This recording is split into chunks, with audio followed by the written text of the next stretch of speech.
Good morning, and welcome to Mo's Minute on location. I am here in Watsonville, and I wanted to do an episode on the Redman-Hirahara house, which is important, and we'll get to the reason why later.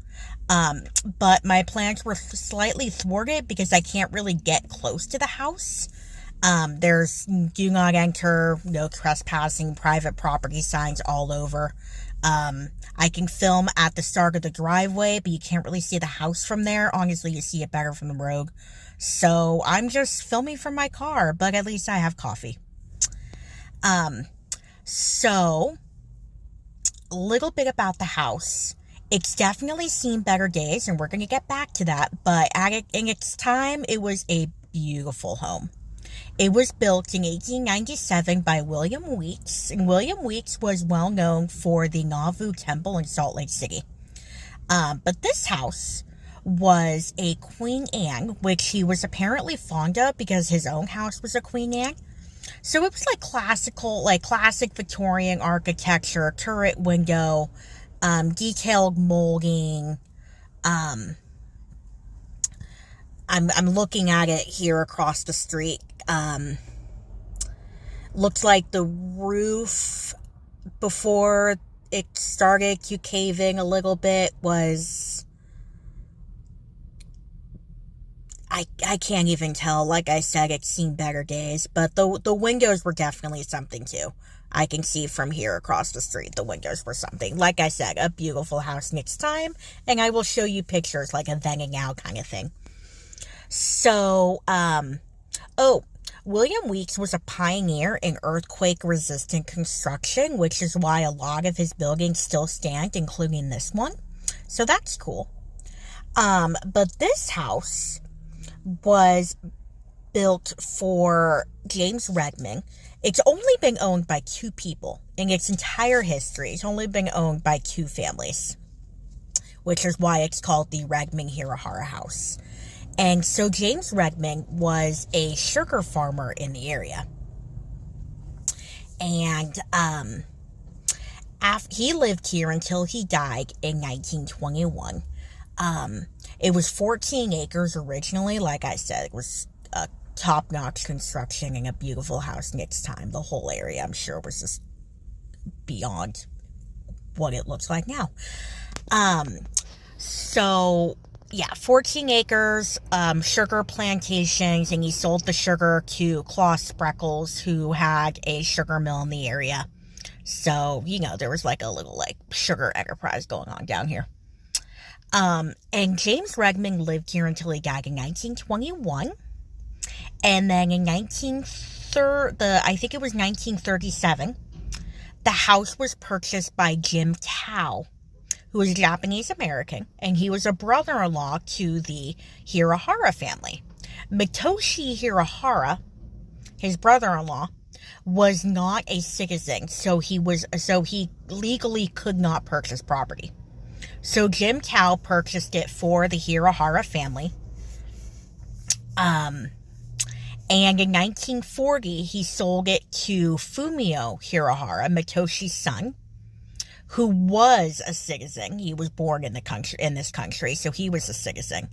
And he bought it from Uncle Jim for $10. And the Hirahara family moved in. So this was 1940.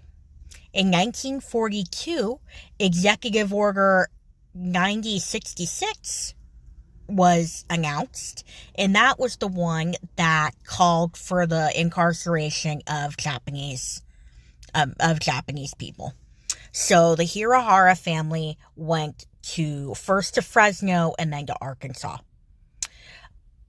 Now, normally when that happened, they lost their homes. Other people moved into their homes, but they were respected and well liked in the community. So there was a lawyer named John McCarthy who was a friend of theirs, and he actually looked after this house while they were gone. So no one was able to move. No one was able to take it from them while they were incarcerated. And then John McCarthy actually testified testified to Congress against the incarceration as well. But yeah, so he looked after the house while they were incarcerated. And so when in 1945, when the war ended and they were able to come home, they had a home to get back to. Other Japanese people in the area were not so lucky. So the Hirahara family they added on to the carriage barn that was on the property. The carriage barn, it's basically collapsed now, but it was thought to be the only surviving rural farmhouse that Wheats built in the area. And that was probably true before it basically collapsed. But the Hirahara family built onto that.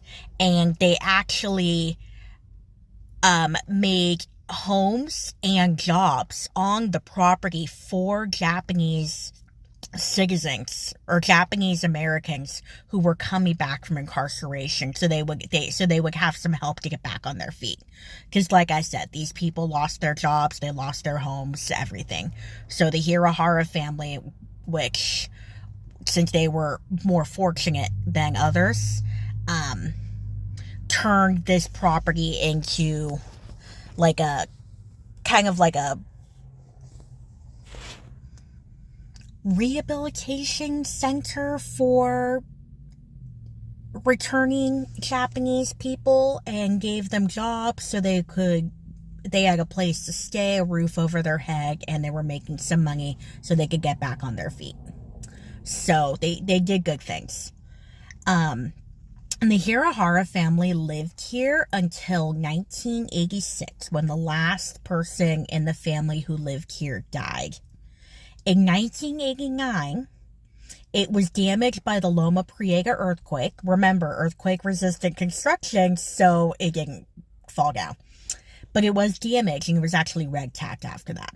So after that, it sat vacant and basically just falling into disrepair until 2005, when it was purchased by the Redman-Hirahara Foundation.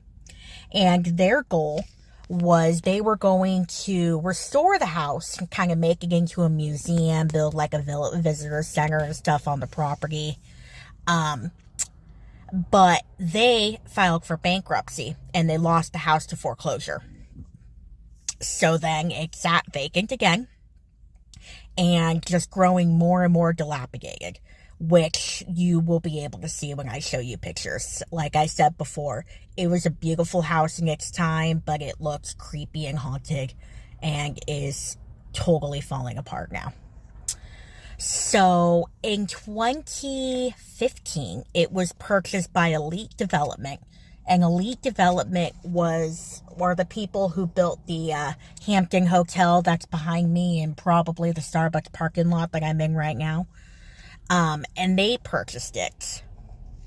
But one thing that the Redman-Hirahara Foundation did was they spearheaded efforts to put the house on the National Register of Historic Places, which was what prevented it from being developed before now.